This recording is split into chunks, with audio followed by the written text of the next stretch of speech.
இதான் ஜனநாயகமாடா. போராடிக்கிட்டு அழுதுகிட்டு இருக்கும்போது வந்து பார்க்காதவங்க செத்த பணத்தை எல்லாம் ஒரு அரங்கத்துல வச்சு அந்த அரங்கத்துல படத்தை வச்சு வந்து பார்த்துட்டு போனாங்க. அப்போல்லாம் உற்று பார்க்க என்ன பார்வை மங்கி இருந்துச்சா இல்ல படு தூங்கிட்டீங்களா? கேவலம் இதை போய் பேசிட்டு தமிழக அரசு வந்து 4 ஆண்டு சாதனை தொடரட்டும் பல்லாண்டுங்கிறாங்க. கல்வியில் சிறந்த தமிழ்நாடு அப்படின்னு கல்வியில் சிறந்த தமிழ்நாடு எப்படி உங்களுக்கு விளக்குறது தெரியல. எந்த கல்வியாளர் அந்த கூட்டத்துல கலந்துட்டு பேசினாங்க? இந்த நாட்டுல கல்வியாளர்கள் நிறைய இருக்கிறாங்கல்ல, அறிஞர் பெருமக்கள் அல்ல துணைவேந்தர்கள், பெரிய பெரிய இலக்கியவாதிகள், அறிஞர்கள் எல்லாம் இருக்கிறாங்கல்ல. கல்வியில் சிறந்த தமிழ்நாடுன்னு அந்த நிகழ்வுல பங்கேற்று பேசிய ஒரு அறிஞர், பங்கேற்று பேசியவர்கள் யாராரு? நீங்க தான் கேள்வி கேட்கணும், நான் பதில் சொல்லணும்னு ஒண்ணும் இல்லை. பங்கேற்று பேசிய கல்வி அறிஞர்கள் எத்தனை பேர் அந்த நிகழ்வுல? முதல்வர், துணை முதல்வர், இவங்க 2 பேரும் எவ்வளவு பெரிய கல்வியாளர்கள். அதுக்கப்புறம் அந்த நிகழ்ச்சியில பங்கேற்று பேசுனதெல்லாம் யாரு? திரைப்பட இயக்குநர்கள், நடிகர்கள். கல்வியை பத்தி பேசுறதுக்கு வந்தா வேணும், கல்லூரி விழாவுக்கு வந்தா வரணும், எல்லாத்துக்கும் வந்தா வரணும். அப்படிங்கும்போது நடிகர் நாளாட துரிக்காம என்ன பண்ணுவான்? கல்வி மாநாட்டிலேயே நீ இயக்குனர் நடிகரை கூப்பிட்டு முதல்வரும் துணை முதல்வரும் பேச வச்சுட்டு இருந்தா, அப்ப நடிகர் நான் நடிக்கிற திரையில வந்தவொடனே ஒப்பனை அழிச்சவன அரியணை.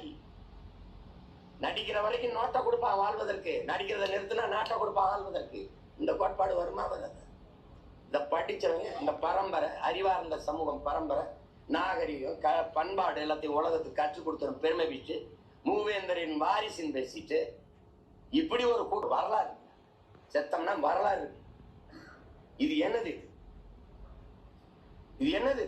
இந்த மாசா தூசாது என்ன மாசம்?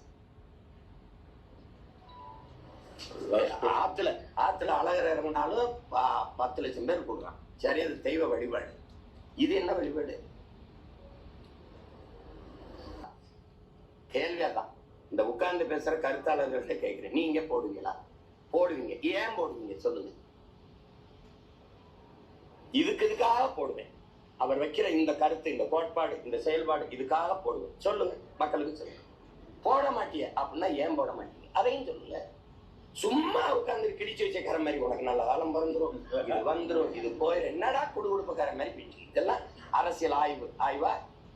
இதெல்லாம் நல்ல கருத்தை விதைச்சு நாட்டை, நல்ல வளமான நாட்டை உருவாக்குற சிந்தனையாளர்களா? உட்கார்ந்து பேசினா அவன் வெளியில வரும்போது 2000 கொடுக்கும். அது ஒரு பெருமையா, பர்சனாலிட்டியா மாத்தி விட்டீங்க, சமூக மரியாதையா மாத்தி விட்டீங்க. எதுக்குடா வந்தவொடனே பாடுறா? எதுக்குடா காலையில இருந்து 8 மணில இருந்து இரவு 7 மணி வரைக்கும் நின்றுட்டு இருக்கான்னு ஒருத்தன் கேட்குறது. இது என்னது? இல்ல அவர் பேசும்போது, அவர் மாநாடு நடத்தி நாற்காலி போட்டு பேசும்போது கூட யாராவது உட்கார்ந்து கேட்டு கேட்டீங்களா? யாராவது பார்த்துருக்கீங்களா? உட்கார்ந்து யாராவது கேட்டு பார்த்துருக்கீங்களா? அவர் பேசுறதையாவது கேட்டு பார்த்திருக்கீங்களா? ஒரே சத்தம் போட்டுட்டே இருப்பாங்க. அது முதல் நாள் திரையரங்குல அவர் நடிச்ச படத்தில் முதல் காட்சி பார்க்க வர்ற ரசிகர், அவனும் படம் பார்க்க மாட்டான், அடுத்தவனையும் பார்க்க விட மாட்டான், கத்திக்கிட்டே இருப்பான் தானே.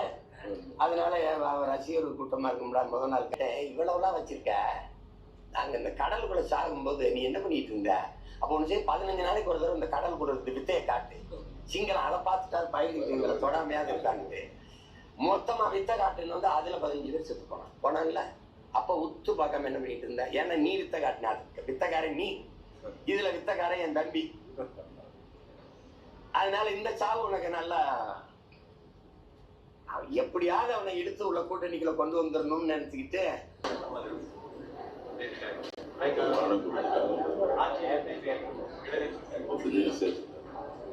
அது எனக்கு தெரியல. அந்த கல்வி சிறந்த தமிழ்நாடு அந்த மாநாட்டுல கலந்துகிட்டவங்க தான் நீங்க கேட்கணும். எனக்கு இதுல நான் சொல்றதுக்கு இல்ல, வேணா தனியா போய் தலையில அடிச்சுக்கிறேன். என்னங்க